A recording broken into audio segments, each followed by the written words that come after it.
My name is Pol Vermoere. I am a member of staff of a non-profit organization named Dyzo, which is active in Flanders. Flanders is the northern part of Belgium.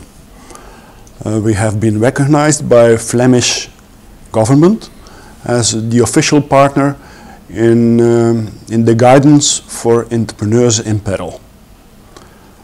We have a hotline, and the hotline receives 8 new calls every day.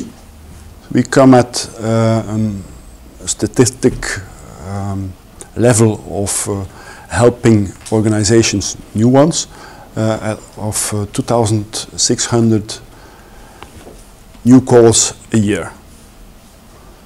A lot of them come to us through our website. 1/3 of them are referred to us to local welfare organizations, and the other part knows us from mouth-to-mouth publicity. Well, those companies, if they have complex problems, which is mostly the case, we ask them to fill in a form to give us basic information about the problems they're dealing with and what they exactly expect from us. When we receive that kind of list, the responsible of the region, we have divided Flanders into 6 regions, will make an appointment to meet.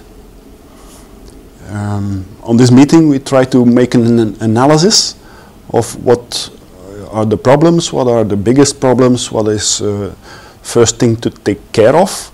We try to agree on solutions and look for the means that could be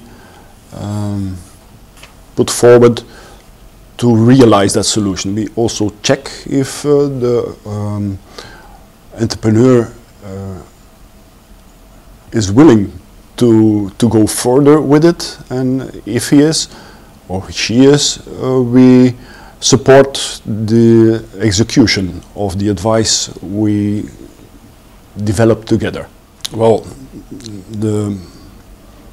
mostly they call on us a bit or very much too late. So the fear is not only after they contacted us, the biggest fear is before they contact us. And some of them don't contact us because of that fear. After they've contacted us and they learn to know us, it's the fear appears and confidence is building up. We call it being honest. That's the secret about building up confidence.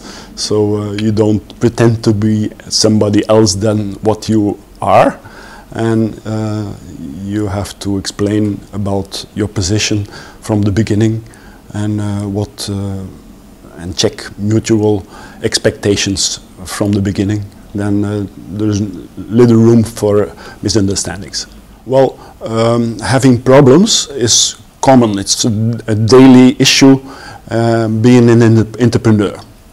Resenting within yourself and within a limited period of time that the problems are growing over your head and that you cannot manage them anymore yourself, that's an ideal moment in which you should apply for help.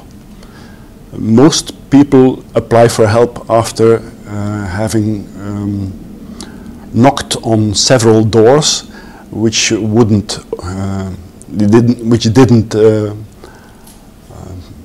provide the help needed, because entrepreneurs live in a profit world, and if they wait long enough, too long, then the profit sector is no longer interested in developing any solution. Right. So they come to us when the money is the problem, but they should come to us when problems within the firm are growing over their head, and there is still some gap of time between the moment when they realize that they cannot cope the problems themselves, and the moment that they effectively take the phone or send that email to contact us. So the earlier one calls to Dyzo, the more Dyzo can do to save or to enhance the chances to save the company. What we have in common is working with volunteers, and the profiles of the volunteers we have is quite similar. There are a lot of entrepreneurs, former entrepreneurs and actual entrepreneurs, and there are also some accounting and financial experts who want to volunteer. Well, we started the other way around. We started without funding from the government, and it was all based on volunteers and a little bit of private financing. But Dyzo developed, and we were able to persuade government instances in Flanders to give us a little money, and they started to give us 100,000 euros, and we developed that official funding, and now we are at €500,000 of funding a year. But it's nice, but it's not enough. But if I compare our funding with the funding in Poland, it had to be much more, because Flanders is just 1/8 of the population of the whole of Poland. So the problem of financing has other dimensions in Poland. I was quite impressed by the team in Poland that started the Early Warning Project, because it was taken up very professionally.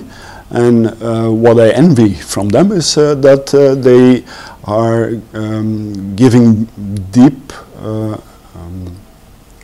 well, they develop efforts to go into the psychological side of the problems. And they prepare their volunteers and